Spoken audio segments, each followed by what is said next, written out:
Salam, hər vaxtınız xeyir olsun. Bugün avqust ayının 8-i, saatlarımız 10'u göstərir. TNS TV-də xəbər saatıdır. Sizinlə mənəm Hürü Əliyeva. Dünyada və ölkədə baş verən xəbərlərdən sizi mən xəbərdar edəcəm. Keçid alaq xəbərlərə. Azərbaycan prezidenti İlham Əliyev, ABŞ prezidenti Donald Trump və Ermənistanın baş naziri Nikol Paşinyanın tarixi əhəmiyyət daşıyan 2025-ci il 8 avqust görüşündən bir il ötür. Həmin tarixdə üç ölkənin lideri Vaşinqton danışıqlarının nəticələrinə dair birgə bəyannaməyə imza atıb. Sənəddə qeyd edilir ki, İlham Əliyev, Nikol Paşinyan və Donald Trump Azərbaycan Respublikası və Ermənistan Respublikası arasında sülhün və dövlətlərarası münasibətlərin təsis olunması haqqında sazişin razılaşdırılmış mətninin tərəflərin Xarici İşlər Nazirləri tərəfindən paraflanmasına şahidlik ediblər. Eyni zamanda sazişin imzalanması və yekun ratifikasiyası üçün əlavə tədbirlərin görülməsinə ehtiyac olduğu vurğulanıb. ABŞ prezidenti Donald Trump'ın iştirakı ilə keçirilən görüş Azərbaycanla Ermənistan arasında münasibətlərin normallaşdırılması istiqamətində atılmış ən mühüm addımlardan biri hesab olunur. Görüşün yekunlarına dair birgə bəyannamə tərəflərin sülh gündəliyinə sadiqliyini, qarşılıqlı münasibətlərin beynəlxalq hüququn prinsiplər əsasında qurulmasına hazır olduqlarını ifadə edib. Sənəddə güc tətbiqinin və ya güclə hədələmənin yol verilməz olduğu vurğulanır. Regionun gələcəyin əməkdaşlıq və qarşılıqlı hörmət üzərində qurulmasının vacibliyi qeyd edilir. Bəyannamənin diqqət çəkən məqamlarından biri də tərəflərin keçmiş münaqişənin yaratdığı düşmənçilik səhifəsini bağlamaq niyyətini bəyan etməsidir. Sənəddə revanşizmə yol verilməyəcəyi, gələcək münasibətlərin sülh və əməkdaşlıq üzərində qurulacağı xüsusi vurğulanır.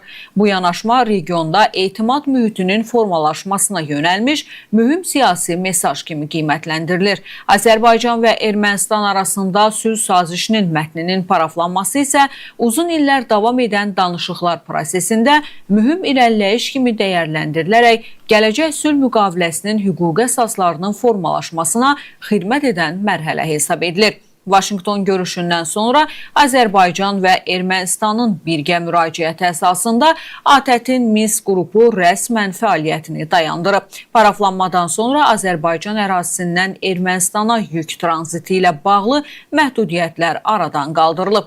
Rusiya və Qazaxıstan buğdası kimi yüklər Azərbaycan üzərindən Ermənistana daşınıb. Eyni zamanda Azərbaycan özünün neft məhsullarını Ermənistana göndərib. Həmçinin Vaşinqton görüşünün nəticəsi kimi TRIP layihəsi üzrə hazırlıq işləri də sürətlənib. Azərbaycanın əsas hissəsini Naxçıvanla birləşdirəcək nəqliyyat marşrutunun həyata keçirilməsi üçün texniki və infrastruktur hazırlıqları davam etdirilir. Azərbaycan öz ərazisində avtomobil və dəmir yolları infrastrukturunun tikintisini genişləndirib. Ötən dövr ərzində Azərbaycan Baş nazirinin müavini Şahin Mustafayevin rəhbərliyi ilə Azərbaycan nümayəndə heyəti Ermənistana səfər edib. Bu ilin aprelində tərəflər delimitasiya üzrə təlimat layihələrini razılaşdırıblar. Beləliklə, Vaşinqtonda imzalanan sənəd təkcə Azərbaycan və Ermənistan arasında münasibətlərin normallaşdırılması baxımından deyil, bütövlükdə regionun təhlükəsizliyi, iqtisadi inkişafı və beynəlxalq əməkdaşlıq perspektivləri üçün də strateji əhəmiyyət daşıyan siyasi faktor kimi tarixə düşüb. Vaşinqton görüşü beynəlxalq ictimaiyyət tərəfindən də Cənubi Qafqazda sabitliyin möhkəmləndirilməsi istiqamətində atılan əhəmiyyətli diplomatik addım kimi dəyərləndirilir. Ekspertlər hesab edirlər ki, sənəd tərəflərin birbaşa dialoqunun davam etdirilməsi, regionda kommunikasiya və iqtisadi əməkdaşlıq imkanlarının genişləndirilməsi, eləcə də yekun sülh sazişinin imzalanması istiqamətində mühüm hüquqi və siyasi baza formalaşdırıb. Biz Gürcüstandakı münaqişənin beynəlxalq səviyyədə tanınmış sərhədlər çərçivəsində suverenlik və ərazi bütövlüyü prinsiplərinə əsaslanan sülh yolu ilə həllinə tam dəstəyimizi bir daha təsdiqləyirik. Bu barədə Azərbaycan Xarici İşlər Nazirliyinin yaydığı bəyanatda qeyd olunub. Vurğulanır ki, Azərbaycan Gürcüstanla strateji tərəfdaşlıq münasibətlərinə və mehriban qonşuluq əlaqələrinə böyük önəm verir. Ölkəmiz iki dövlət arasında uzun illər ərzində formalaşmış əlaqələrin daha da möhkəmləndirilməsi və inkişaf etdirilməsi istiqamətində fəaliyyətini davam etdirəcək. ABŞ beynəlxalq məhdudiyyətlərdən yan keçməkdə və 100 milyonlarla dolların qlobal maliyyə sistemi vasitəsilə köçürülməsində İrana yardım etməkdə günahlandırılan banklara, valyuta dəyişmə məntəqələrinə və vasitəçilərə qarşı yeni sanksiyalar tətbiq edib. Bu barədə ABŞ Dövlət Departamentinin nümayəndəsi Tommy Pigotton bəyanatında qeyd olunub. Onun sözlərinə görə ABŞ Maliyyə Nazirliyi vəsaitlərin yuyulması üçün saxta strukturlardan istifadə edərək Tehranın neft satışından əldə olunan gəlirlərə çıxış əldə etməsinə və sanksiyalardan yan keçməsinə kömək edən valyuta dəyişmə məntəqələri və saxta şirkətlər şəbəkəsini ləğv edib. ABŞ açıq şəkildə bildirir, sanksiyalardan yan keçməyə kömək edən banklar, valyuta dəyişmə məntəqələri və vasitəçilər ciddi nəticələrlə üzləşəcəklər deyə Pigot qeyd edib. Dövlət Departamentinin nümayəndəsi əlavə edib ki, Vaşinqton bu məsələdə beynəlxalq tərəfdaşları ilə əməkdaşlığa davam edəcək. ABŞ Maliyyə Nazirliyi İran İslam İnqilabı Keşişçiləri Korpusuna maliyyə yardımı göstərdiklərinə görə iki dövlət kriptovalyuta birjasına qarşı sanksiyalar tətbiq edib. Bu barədə ABŞ qurumunun mətbuat xidməti məlumat yayıb. Qurumun məlumatına görə kriptovalyuta birjaları İrana beynəlxalq sanksiyalardan yan keçərək milyonlarla dollar əldə etməyə kömək edəcək. ABŞ kəşfiyyatı Rusiya prezidenti Vladimir Putinin artıq bu payız NATO'nun qətiyyətini sınamağa yönəlmiş təhlükəli addım atacağını bildirib. Bu barədə The Wall Street Journal ABŞ kəşfiyyatının qiymətləndirmələrinə istinadən məlumat yayıb. Nəşrin yazdığına görə kəşfiyyat strukturları Ukraynadakı müharibənin gedişində istədiyi nəticələri əldə edə bilməyən Kremlin müəyyən mərhələdə daha riskli addıma əl ata biləcəyini nəzərdən keçirirlər. Məqsəd döyüş meydanında və siyasi müstəvidə müəyyən uğur nümayiş etdirmək, eyni zamanda NATO'nun reaksiyasını yoxlamaq ola bilər. Nəşr bildirir ki, bunun üçün təhlükəli zaman pəncərəsi artıq 2026-cı ilin payızından açıla bilər. Mümkün senarilər də müxtəlifdir. Geniş miqyaslı kiber hücumlardan və digər hibrid əməliyyatlarından tutmuş, NATO ərazisinə kiçik miqyaslı quru müdaxiləsinə dək variantlar nəzərdən keçirilir. Ən ekstremal senarinin NATO ölkəsinin ərazisinə məhdud quru əməliyyatının baş vermə ehtimalı hazırda aşağı qiymətləndirilir. Lakin ABŞ kəşfiyyatının hesablamalarına əsasən zaman keçdikcə belə bir risk artır. Belə bir əməliyyatın ən təhlükəli tərəfi NATO'nun kollektiv müdafiəni nəzərdə tutan 5-ci maddəsinin faktiki olaraq sınağa çəkilməsi ola bilər. Həmin maddəyə əsasən alyans üzvlərindən birinə silahlı hücum bütün NATO ölkələrinə hücum kimi qiymətləndirilir. Bu səbəbdən hətta məhdud Rusiya əməliyyatı belə Moskva ilə NATO arasında birbaşa hərbi qarşıdurma təhlükəsini kəskin şəkildə artıra bilər.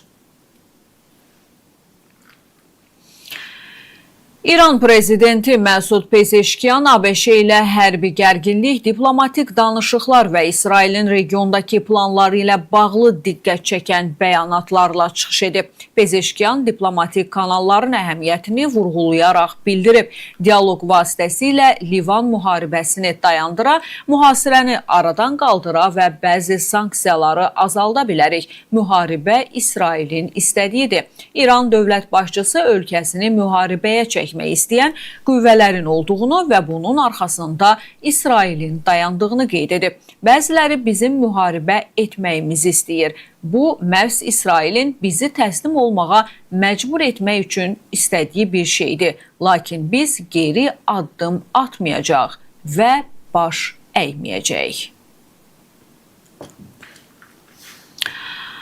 ABŞ Maliyyə Naziri Scott Bessent bildirib ki, ABŞ və İran arasında yeni atəşkəs sazişi artıq avqustun 7-si yaxud da 8-i imzalana bilər. Onun sözlərinə görə razılaşma 30 gündən 60 günədək müddətə atəşkəsin elan edilməsini, eləcə də Hörmüz boğazının açılmasını nəzərdə tuta bilər. Nazir qeyd edir ki, Vaşinqton hərbi və iqtisadi sahələrdə Tehrana təzyiq göstərməkdə davam edir. O, xüsusilə ABŞ-nin epik qəzəb əməliyyatını və ABŞ Maliyyə Nazirliyinin iqtisadi qəzəb təşəbbüsünü bir daha xatırladı.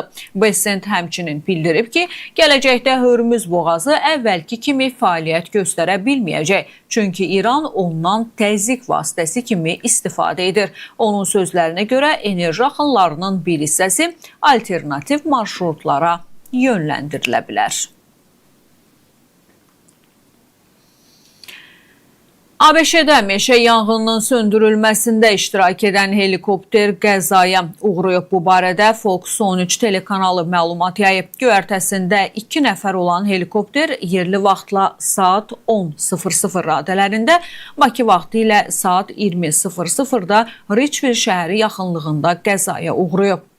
Hazırda meşə yanğınının əhatə etdiyi ərazi 106.450 akır, yəni təxminən 43.000 hektara çatır. Yanğının 19% lokallaşdırılıb.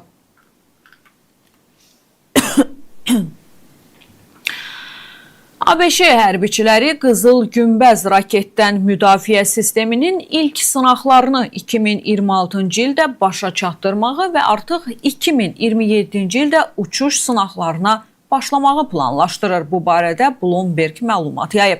Qeyd olunur ki, proqram yerüstü sınaqları, raket əleyhinə silahların 2 uçuş sınağını, eləcə də 2029-cu ilin sonunadək hədəflərin ələ keçirilməsinin nümayiş etdirilməsini nəzərdə tutur. Bununla yanaşı, ABŞ hökuməti sistemlərin yerüstü sınaqlarının artıq 2026-cı ildə uğurla başa çatdırılması halında raket əleyhinə silah istehsalçılarına $60 milyon ödəməyə hazırdır.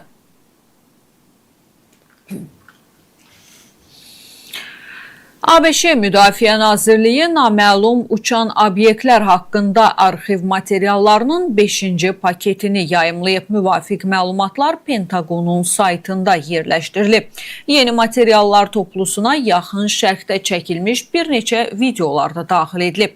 2025-ci ilə aid videolardan birində yaşayış binalarının üzərindən uçan dairə görüntülənib. Pentagon bildirib ki, əlavə materialları mütəmadi olaraq dərc etməyə davam edəcək. Naməlum uçan obyektlər haqqında arxiv məlumatlarının bir hissəsi mayın 8-də açıqlanıb. ABŞ prezidenti Donald Trump aprelin sonunda naməlum uçan obyektlərlə bağlı məlumatları açıqlamaq niyyətində olduğunu bildirib. Onun sözlərinə görə daha əvvəl bu mövzunu Amerikalı hərbi pilotlarla müzakirə edib və pilotlar ona müşahidə etdikləri qeyri-adi hadisələr barədə məlumat veriblər.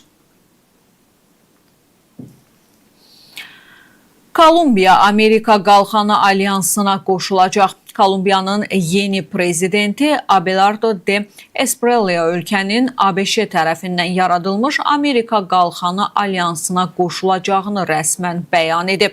O bunu avqustun 7-sində keçirilən and içmə mərasimindən sonra dövlət başçısı kimi ilk çıxışında deyib.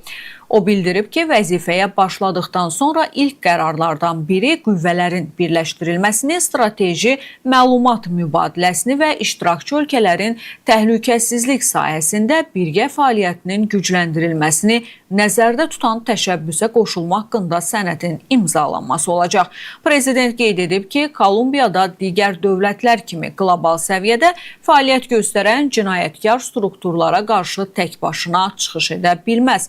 Həmçinin bütün dünya ölkələri ilə qarşılıqlı hörmət əsasında münasibətləri möhkəmləndirmək, eləcə də mövcud azad ticarət sazişlərini inkişaf etdirmək və yeni sazişlər imzalamaq niyyətində olduğunu bildirib.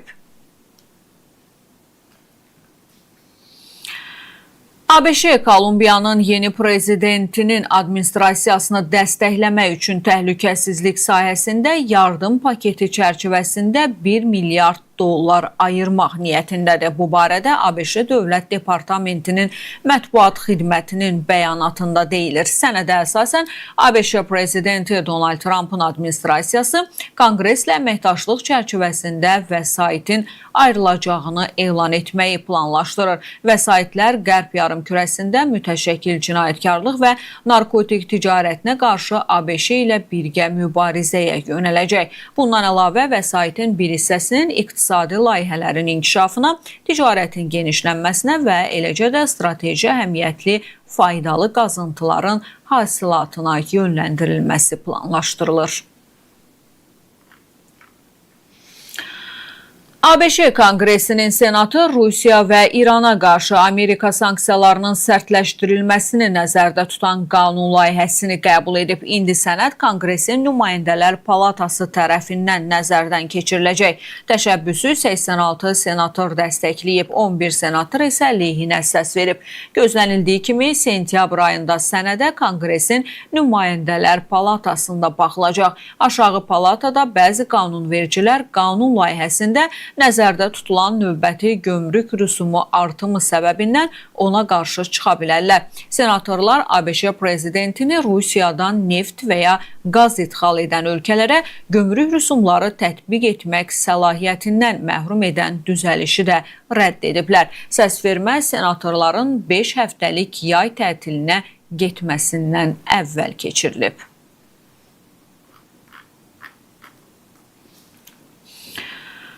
Ötən gün Ermənistanın baş naziri Nikol Paşinyan ölkənin gələcəyi ilə bağlı son dövrlərin ən mühüm bəyanatlarından birini verib. Qırğızistanda keçirilən Avrasiya Hökumətlərarası Şurasının iclasında çıxış edən baş nazir birbaşa bildirib ki, Ermənistan eyni vaxtda həm Avrasiya İqtisadi İttifaqının, həm də Avropa İttifaqının üzvü olmağın imkansızlığını anlayır. Bu, Avropa İttifaqına real üzvülük halında ölkənin gələcəkdə mütləq seçim etməli olacağının ilk bu qədər dəqiq etirafıdır. Bununla belə Paşinyan vurğulayıb ki, 2025-ci ildə Ermənistanda qəbul edilən Avropa İttifaqına daxil olma prosesinin başlanılması haqqında qanun strateji hədəf olaraq qalır. Lakin bu, Ermənistanın artıq üzvülük ərəfəsində olması demək deyil. Baş nazirin sözlərinə görə buna hələ çox var. Əvvəlcə Avropa İttifaqına rəsmi müraciət olunmalı, namizəd ölkə statusu almalı, uzun sürən danışıqlar aparılmalı və yalnız bundan sonra məsələ ümumxalq referenduma çıxarıla bilər. Məhz bu səbəbdən Paşinyan hesab edir ki, hazırda referendumun keçirilməsi mənasızdır. O bildirib ki, seçimlərdən biri hüquqi baxımdan hələ mövcud olmadığı halda vətəndaşlardan iki variant arasında seçim etməyi tələb etmək olmaz. Eyni zamanda baş nazir Avrasiya İqtisadi İttifaqı əməkdar tərəfdaşlarına Ermənistanın digər dövlətlərlə münasibətləri inkişaf etdirmək və yeni ticarət, iqtisadi imkanlar axtarmaq hüququnu tanıdıqlarına görə təşəkkür edib. O həmçinin bəyan edib ki, Avrasiya İqtisadi İttifaqı məhdudiyyətlər məkanına çevrilməməlidir. Əksinə, müxtəlif tərəfdaşlarla əməkdaşlıq imkanı Avrasiya İqtisadi İttifaqına daha rəqabət qabiliyyətli və cəlb edici edir. Bu çıxışda ən vacib məqam odur ki, Paşinyan Ermənistanın Avrasiya İqtisadi İttifaqından çıxmasından danışmır və Avropa İttifaqına tezliklə üzv olacağını da elan etmir. O uzun müddətli strategiyadan bəhs edir. Ermənistan Avrasiya İqtisadi İttifaqına üzvlüyünü saxlayır, lakin eyni zamanda ehtimal olunan Avropaya inteqrasiyaya hazırlaşmaqda da davam edir. Bu o deməkdir ki, İrəvan xarici siyasətin hər iki istiqamətini mümkün qədər uzun müddət saxlamağa çalışır. Bununla belə Paşinyan özü də etiraf edib ki, Avropa İttifaqına üzvülük məsələsi nə vaxtsa praktiki müstəviyə keçərsə, eyni zamanda Avrasiya İqtisadi İttifaqı üzvü kimi qalmaq artıq mümkün olmayacaq.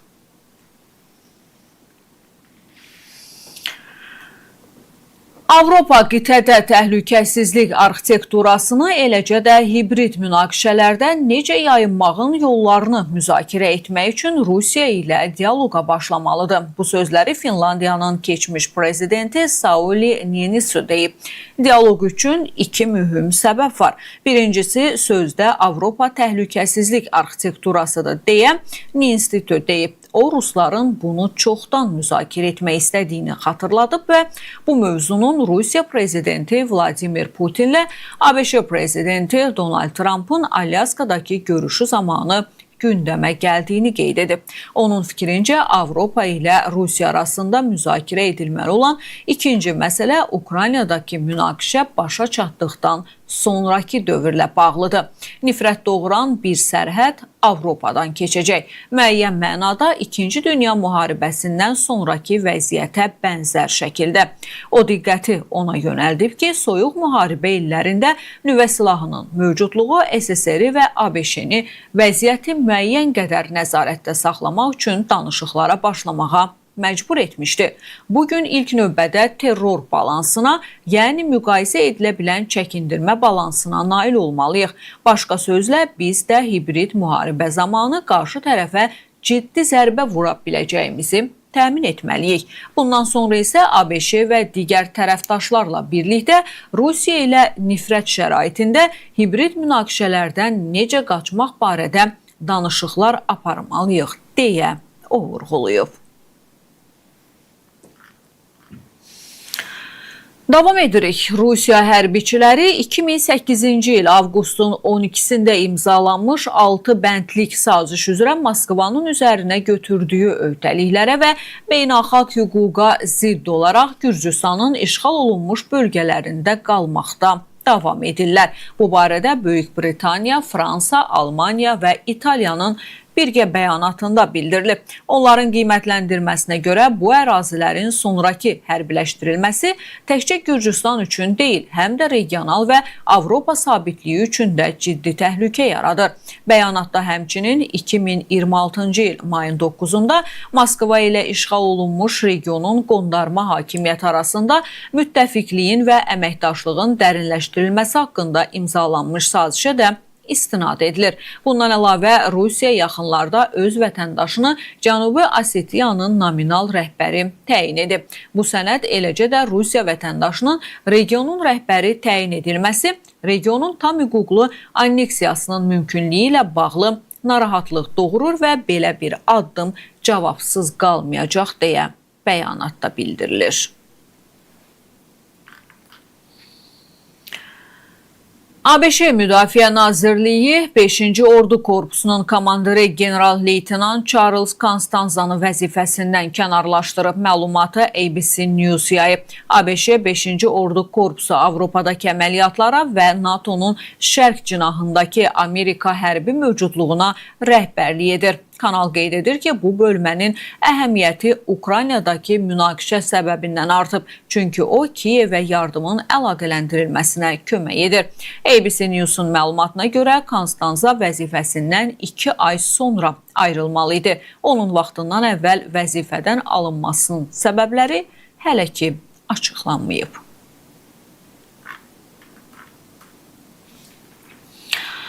Bugün Rusiya ordusu Ukraynanın paytaxtı Kiyev şəhərinə və onun vilayətinə növbəti raket zərbələri endirib. Hava zərbələri nəticəsində Brovara rayonunda 3 nəfər həlak olub. Ölənlərdən biri az yaşlı uşaqdır. Xilas edicilər dağıntıların aradan qaldırılması və yanğınların söndürülməsi istiqamətində iş aparırlar. Rusiyanın Novorossiysk limanı yaxınlığında Türkiyə bayrağı altında üzən quru yük gəmisinin dron hücumuna məruz qaldığı bildirilir. Bu barədə Türkiyə mediası məlumat yayıb. Məlumata görə hadisə Novorossiysk limanının sahillərində baş verib. Hücumun nəticələri, gəminin aldığı mümkün zərər və ekipaj üzvlərinin vəziyyəti barədə hələlik heç bir ətraflı məlumat açıqlanmayıb. Bundan əvvəl Rusiya Müdafiə Nazirliyi gecə ərzində ölkənin müxtəlif regionları üzərində 203 Ukrayna pilotsuz uçuş aparatının vurulduğunu açıqlayıb. Eyni zamanda Ukrayna Silahlı Qüvvələrinin hücumlarına Rusiyanın Belgorod vilayətindəki Valuyki və Şebekino şəhərləri, Oktyabrsky qəsəbəsi və Domnino yaşayış məntəqəsi, həmçinin Donetsk vilayətinin Rusiya nəzarətində olan Gorlovka şəhəri də məruz qalıb. Hücumlar nəticəsində xəsarət alanların olduğu bildirilir.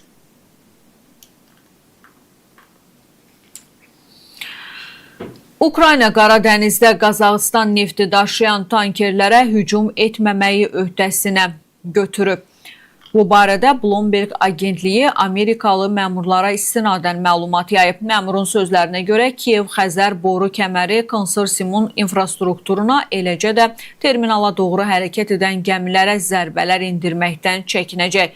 Bir şərtlə ki, həmin gəmilər Rusiya ilə əlaqəli olmasın, Ukraynanın sanksiyaları altında olmasın və Rusiya yükü daşınmasın. Vurğulanıb ki, Ukrayna bu öhdəlikləri ABŞ rəsmiləri ilə danışıqlardan sonra üzərinə götürüb. Bundan əvvəl The Wall Street Journal mənbələrə istinadən xəbər verir ki, ABŞ prezidenti Donald Trump'ın administrasiyası Ukraynanı Qara Dənizdə üçüncü ölkələrə məxsus gəmilərə və neft infrastrukturuna zərbələr endirməyin yol verilməz olduğu barədə xəbərdar edib. Nəşrin məlumatına görə Amerikanın Chevron şirkətinin baş direktoru Mike Wirth Ağ Ev nümayəndələri ilə söhbətində Ukraynanın zərbələri nəticəsində yaranan dolayı zərər məsələsini qaldırıb. Şirkət 15%lik paya sahibdir və öz infrastrukturunun qorunmasında da maraqlıdır. Konsorsium Qara Dənizdəki terminal ərazisində tankerlərə PUA hücumları barədə dəfələrlə məlumat verib. Neft kəməri sistemi Xəzər regionundan dünya bazarına neft nəqlinin ən böyük marşrutudur. Uzunluğu 1,5 min kilometr olan magistral boru kəməri Qərbi Qazaxıstandakı yataqları Qara Dənizin Rusiya sahili ilə birləşdirir.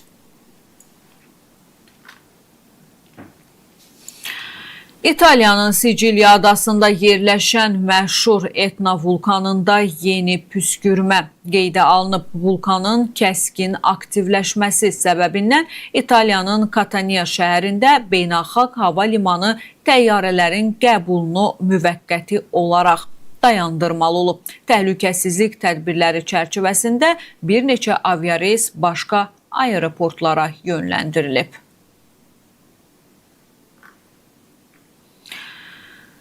Yerli xəbərlərlə davam edirik. Beyləqanda daha bir nəfər kanalda çimərkən boğulub. Rayonun Gödəklər kənd sakini 15 yaşlı Murad Ramiloğlu Əmrahlı həmyaşıtları ilə rayonun Bünyatlı kənd ərazisində çimərkən su kanalında batıb. Hadisə şahidlərinin bildirdiyinə görə batan şəxsin meyidi sakinlərin köməyi ilə sudan çıxarılaraq ailəsinə təhvil verilib. Faktla bağlı araşdırmalar davam edir. Laçın şəhərində yaşayış evlərinin yaxınlığında yanğın baş verib, hadisə şəhərin Qorxmaz Eyvazov küçəsində qeydə alınıb. Belə ki, kolluq və quru otların yanması qısa müddətdə geniş əraziyə yayılıb. Laçın rayon Dövlət Yanğından Mühafizə hissəsinin 2 yanğın söndürmə avtomobili və şəxsi heyəti hadisə yerinə cəlb olunub.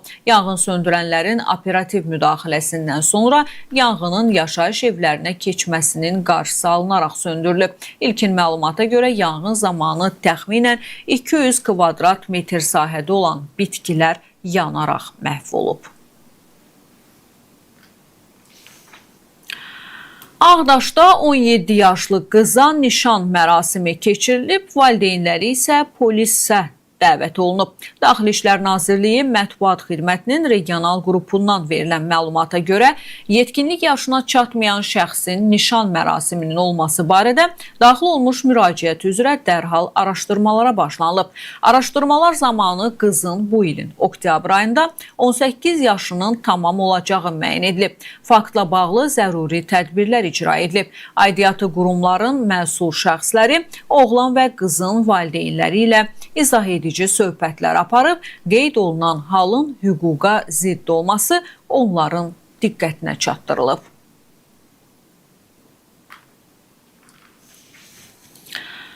Qaradağ rayon icra hakimiyyətində keçirilən əməliyyat nəticəsində saxlanılan rayonun icra başçısının sabiq müavini Nadir Muradov 1 il 3 ay müddətinə azadlıqdan məhrum edilib. Bu barədə hökm Qaradağ rayon məhkəməsində hakim Şəfa Dadaşovanın sədrliyi ilə keçirilən prosesdə elan olunub. Qeyd edək ki, o 2025-ci ilin noyabr ayında baş prokuror yanında korrupsiyaya qarşı mübarizə baş idarəsinin Qaradağ rayon icra hakimiyyətində keçirdiyi əməliyyat nəticəsində həbs olunub. Baş prokurorluğun məlumatına görə istintaq və əməliyyat axtarış tədbirləri ilə Qaradağ rayon icra başçısının sabiq müavini Nadir Muradovun qeyd edilən vəzifədə işləməklə Qaradağ rayon icra hakimiyyəti başçısı aparatının rayon təsərrüfatı şöbəsinin müdiri vəzifəsini icra edən Qafar Abdullayev, həmin rayon icra hakimiyyətinin əməkdaşları Rəşad Nadirli, İsa Şəmsəliyev və İqtisadiyyat Nazirliyi yanında əmlak məsələləri dövlət xidmətinin dövlət əmlakının idarə edilməsi və səmərəli istifadəsinə nəzarət şöbəsinin rəis müavini Zülfüqar Mansurovla cinayət əlaqəsinə girməklə Bakı şəhəri Qaradağ rayonu ərazisində yerləşən torpaq sahələri ilə bağlı ilkin rəsmiləşdirmə işlərinin aparılması və sonradan torpaq sahələri üzərində mülkiyyət hüquqlarının dövlət qeydiyyatına alınmasının təmin edilməsi üçün ayrı-ayrı şəxslərdən müxtəlif məbləğlərdə rüşvət almalarına əsaslı şübhələr müəyyən edilib.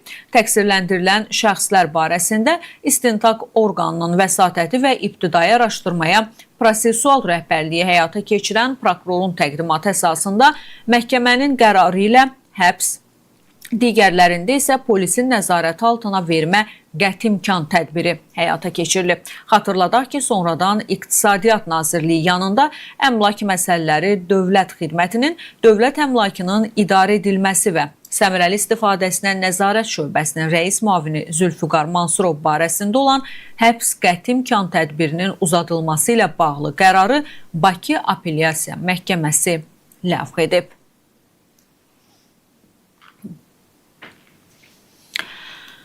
Bakının Binəqədi rayon ərazisində yerləşən parkların birində quraşdırılan fəvvarənin ümumi dəyəri 4200 manat olan metal konstruksiyaları oğurlanıb. Bu barədə Daxili İşlər Nazirliyinin mətbuat xidməti məlumat yayıb. Polis əməli törətməkdə şübhəli bilinən əvvəllər məhkum olunmuş 48 yaşlı Əbdülrəhmanovu müəyyən edərək saxlayıblar. Faktla bağlı araşdırma aparılır. Müxtəlif xarici ölkələrin informasiya sistemlərinə kiber hücumlar təşkil etməkdə şübhəli bilinən 23 yaşlı Ramil Feyziyev və 22 yaşlı Elçin Abdullazadə saxlanılıblar. Daxili İşlər Nazirliyindən bildirilib ki, Nazirliyin kiber cinayətkarlıqla mübarizə baş idarəsində aparılan araşdırmalarla saxlanılan şəxslərin xarici dövlətlərə məxsus çoxsaylı veb saytların səs serverlərinə müdaxilələr edərək onların idarəetmə panellərinə icazəsiz giriş əldə etdikləri məlum olub. Daha sonra məxfi məlumatları ələ keçirən bu şəxslər internet resurslarının əsas səhifələrində dəyişiklik edib, özlərinə məxsus proqram təminatı yerləşdirərək nəzarətə götürüblər. Bununla da onlar ələ keçirdikləri internet resurslarının idarəetmə panellərinin satışını təşkil ediblər. Araşdırma zamanı müəyyən edilib ki, Feyziyev ümumilikdə 2300, Abdullazadə isə 179 xarici veb sayta qanunsuz müdaxilə edərək həmin internet resurslarını ələ keçirib. Faktla bağlı Baş İdarədə Cinayət Məcəlləsinin müvafiq maddəsi ilə cinayət işi açılıb, kiberpolis tərəfindən müxtəlif ölkələrin hüquq mühafizə orqanları ilə qarşılıqlı əməkdaşlıq çərçivəsində əməliyyat istintaq tədbirləri davam etdirilir.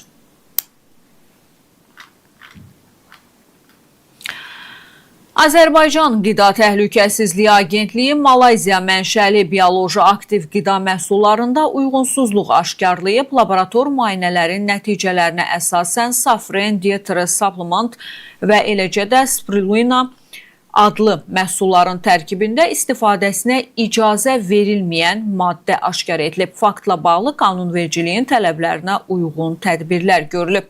Həmçinin uyğunsuz məhsulların ixracının dayandırılması məqsədi ilə Malayziyanın səlahiyyətli qurumlarına rəsmi müraciət ünvanlanıb. Aktda istehlakçılara bioloji aktiv qida əlavələrini yalnız etibarlı satış məntəqələrindən əldə etməyi və məhsulun mənşəyinə, etiket məlumatlarına və təhlükəsizlik göstəricilərinə diqqət yetirməyi tövsiyə edir.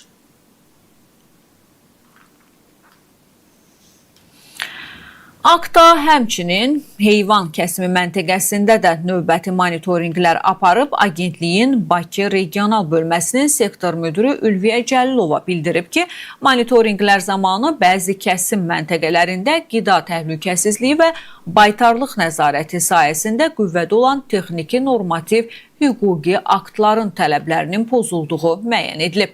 Onun sözlərinə görə aşkar edilmiş nöqsanların aradan qaldırılması məqsədi ilə sahibkarlara qısa müddət ərzində zəruri tədbirlərin görülməsi və görülmüş işlərin nəticələri barədə agentliyə məlumat təqdim etməsi tapşırılıb. Dövlət Ekoloji Təhlükəsizlik Xidmətinin əməkdaşları son bir həftə ərzində keçirilən nəzarət tədbirləri zamanı Bakı şəhəri və Zəngilan rayon ərazisində yaşıllıqların qanunsuz kəsilməsi faktlarını aşkarlayıblar. Bu barədə Dövlət Xidməti məlumat yayıb.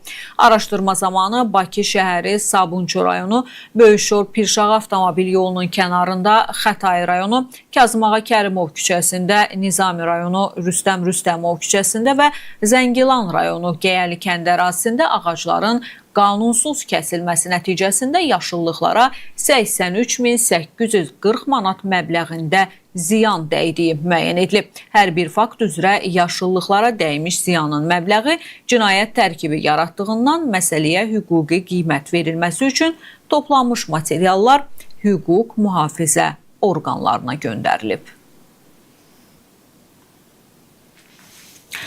Abşeronda yerləşən mənzillərin birindən ümumi dəyəri 5000 manat olan qızıl zinət əşyaları oğurlanıb. Daxili İşlər Nazirliyindən bildirilib ki, keçirilən tədbirlərlə əməli törətməkdə şübhəli bilinən 2 nəfər Cavadov və Mustafayev müəyyən edilərək saxlanılıblar. Araşdırmalar zamanı onların qızıl zinət əşyalarını usta kimi işlədikləri mənzildən oğurladıqları məlum olub. Faktla bağlı araşdırma aparılır. Ailə, Qadın və Uşaq Problemləri üzrə Dövlət Komitəsinə bu ilin ilk 7 ay ərzində erkən evliliklə əlaqədar 14 müraciət daxil olub. Qeyd edilib ki, aidiyyatı qurumlarla aparılan koordinasiyalı fəaliyyət nəticəsində 11 erkən evliliyin qarşısı alınıb. Komitə xatırladıb ki, 2025-ci ildə ümumilikdə Dövlət Komitəsi və qurumun tabeliyində olan Uşaq və Ailələrə Dəstək Mərkəzləri tərəfindən 60 erkən evlilik halı ilə bağlı araşdırmalar aparılıb. Aidiyyatı qurumlarla birgə 41 erkən evlilik halının qarşısı alınıb, 12 fakt isə təsdiqini tapmayıb. Lənkəranda bankomatdan pul çıxarmaq üçün kömək istəyən şəxslərin vəsaitlərini oğurlamaqda təqsirləndirilən 44 yaşlı əvvəllərdə məhkum olunmuş Ruhi Dəliyev həbs olunub.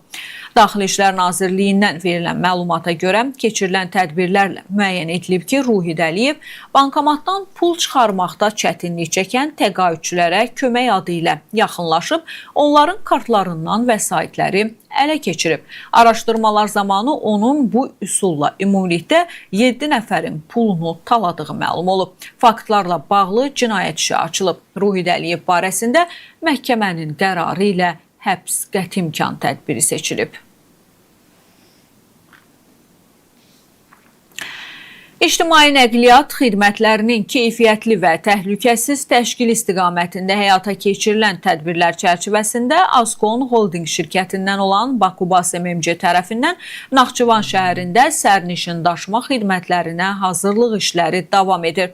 Hazırlıq prosesinin tərkib hissəsi olaraq CityCard ödəniş kartlarının Naxçıvan şəhərində Naxçıvan Poçt və Telekommunikasiya Mərkəzi MMC-nin filiallarında satışına tezliklə başlanılacaq. Satışdan bugündən həyata keçiriləcək kartın satış qiyməti 3 manat müəyyən edilib. Naxçıvan şəhərində fəaliyyət göstərəcək Bakubas MMC-nin istismarında olan avtobuslarda CityCard nəğdsiz ödəniş sistemi də tətbiq ediləcək. Sərnişinlər gediş haqqını CityCard kartı, istənilən bank kartı, eləcə də Google Pay və Apple Pay mobil ödəniş xidmətləri vasitəsilə ödəyə biləcəklər. Bununla yanaşı sərnişinlər Bakı Kart mobil tətbiqini Apple Store və Google Play platformalarından yükləməklə CityCard kartlarının balansını onlayn artıra, həmçinin QR kod vasitəsilə gediş haqqını da rahat şəkildə ödəyə biləcəklər. Bakubas MMC-nin Naxçıvan şəhərində fəaliyyətə başlaması ilə ictimai nəqliyyat xidmətlərinin keyfiyyətinin yüksəldilməsi, sərnişin məmnuniyyətinin təmin olunması və ödəniş proseslərinin tam nəğdsiz formatda həyata keçirilməsi təmin olunacaq. Səfərbərlik və hərbi xidmətə çağırışı üzrə dövlət xidmətinin rüşvət almaqda təqsirləndirilən sabiq vəzifəli şəxsləri barədə cinayət işi məhkəməyə göndərilib. Xidmətin Ağdaş rayon şöbəsinin rəisi Abbasov Nurlan Səxavətoğlu, həmin şöbənin həqiqi hərbi xidmətə çağırış bölməsinin rəisi Usubəliyev Şahlar Usubaloğlu və qeyd edilən bölmənin zabiti İsmailov Talih Rizvanoğlunun qanunsuz əməllərinə dair keçirilmiş əməliyyat tədbirləri nəticəsində Baş prokuror yanında korrupsiyaya qarşı mübarizə baş idarəsində başlanmış cinayət işinin ibtidai istintaqı yekunlaşdırılıb. İstintaq və əməliyyat axtarış tədbirləri Nurlan Abbasov, Şahlar Usubəliyev və Talih İsmailovun 2025-2026-cı illərdə müvafiq vəzifələrdə işləyərkən xaricdə təhsillə bağlı hüquqi əsas olmadan möhlət hüququnun verilməsi və ölkədən çıxışa məhdudiyyətlərin tətbiq olunmaması, əvvəllər növbəti həqiqi xidmətə çağırışdan azad edilmiş şəxsin təkrar tibbi müayinədən yayındırılması və digər məqsədlərlə ayrı-ayrı şəxslərdən müxtəlif məbləğlərdə pul vəsaitini təkrarən rüşvət qismində istəmələri və almalarına əsaslı şübhələr müəyyən edilib.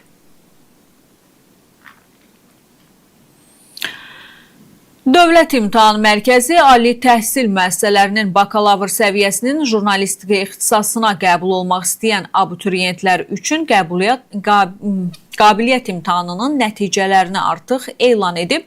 DİM-dən verilən məlumata görə abituriyentlər DİM-in saytında imtahan nəticələri ilə tanış ola bilərlər.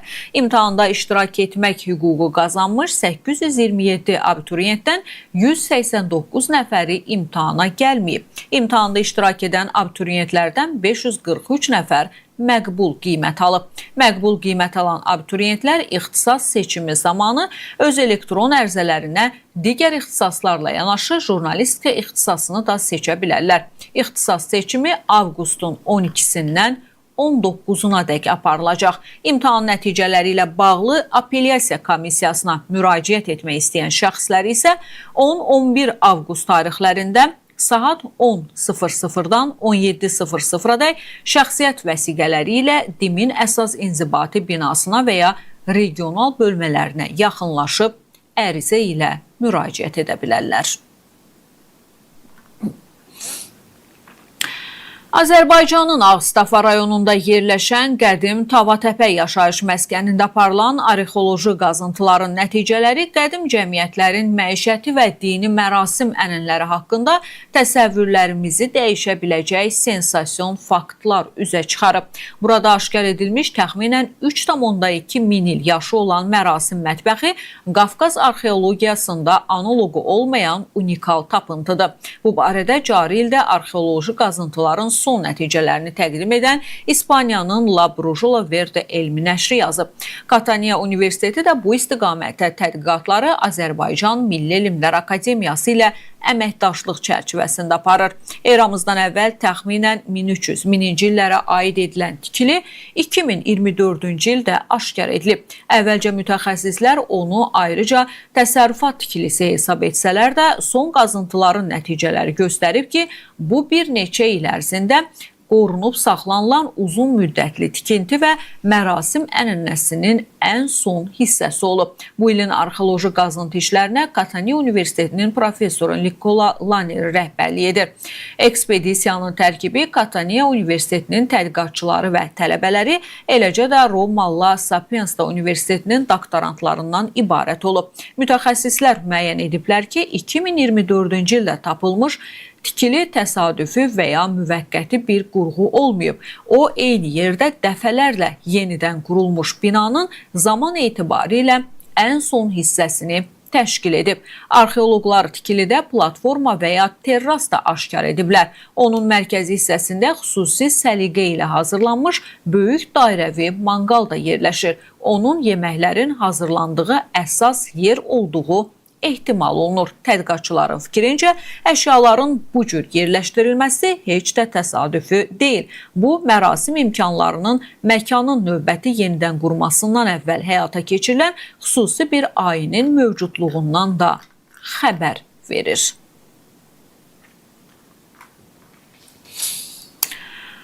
Tovuz rayonunda silahlı insident baş verib. 1997-ci il təvəllüdlü Ülvi İsayev adlı şəxs BBC, 1961-ci il təvəllüdlü Məlahət İsayevanı odlu silahla qətlə yetirib. Hadisə rayonun Əlimərdanlı kəndində yerləşən fermada qeydə alınıb. İlkin məlumata görə əraziyə polis və prokurorluq orqanları cəlb olunub. Faktla bağlı araşdırmalar aparılır. İlkin araşdırmalarla 1997-ci il təvəllüdlü Ülvi İsayevin şəxsi münasibətlər zəminində aralarında yaranmış mübahisə zamanı odun parçası ilə xəsarətlər yetirərək BBC Məlahət İsayevanı qəsdən öldürməsinə əsaslı şübhələr müəyyən edilib. Ülvi İsayev şübhəli şəxs qismində saxlanılıb.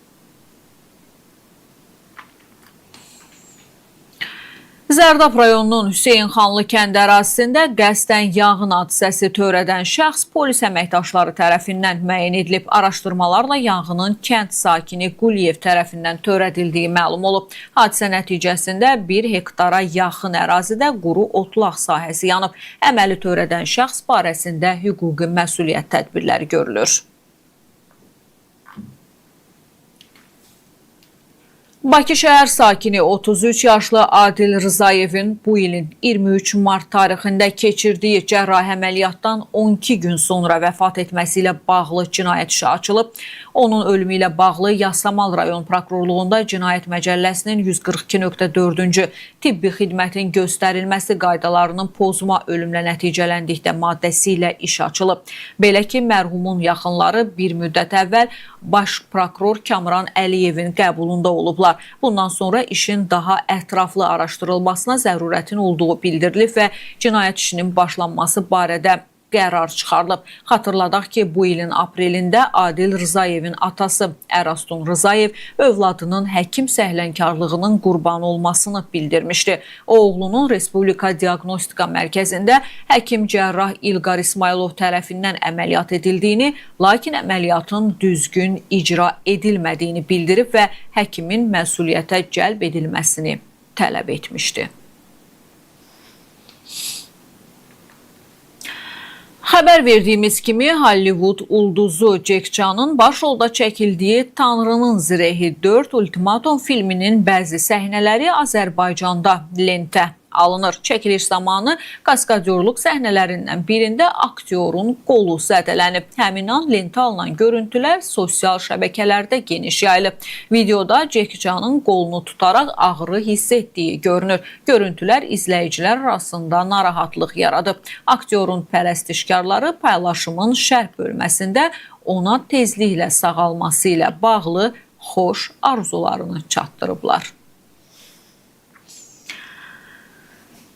Gəncədə yol nəqliyyat hadisəsi baş verib. Hadisə şəhərin Nizami prospektində qeydə alınıb. 2 Hyundai markalı avtomobil toqquşub. İlkin məlumata görə hadisə nəticəsində 20 yaşlı Mehdi Məmmədov və 17 yaşlı yeniyetmə Nizami İsmailov müxtəlif dərəcəli bədən xəsarətləri alıblar. Yaralılar Gəncədə yerləşən xəstəxanalardan birinə çatdırılıblar. Hadisə yerinə polis əməkdaşları cəlb olunub. Faktla bağlı araşdırma aparılır.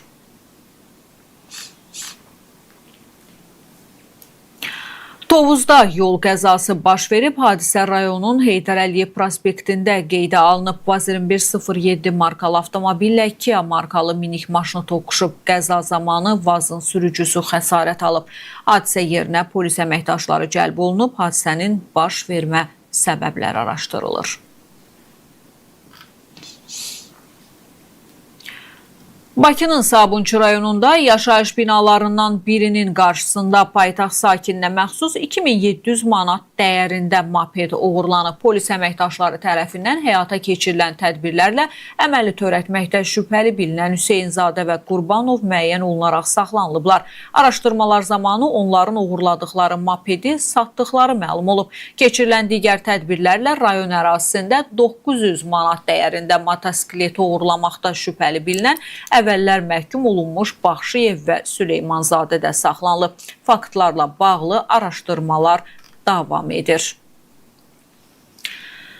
Sumqayıt şəhərində avtomobil təmiri sexində yanğın baş verib. Hadisə gecə saatlarında şəhərin Koroğlu prospektində qeydə alınıb. 1980-ci il təvəllüdlü Emin Nadiroğlu Həşimovun icarədar olduğu avtomobil təmiri sexi tamamilə sexə bitişi olan avtomobil ehtiyat hissələrinin mağazasının bir hissəsi yanıb kül olub. Əraziyə Fövqəladə Hallar Nazirliyi Dövlət Yanğından Mühafizə Xidmətinin canlı qüvvə və texnikası cəlb olunub. Yanğının digər obyektlərə keçməsinin qarşısı alınıb.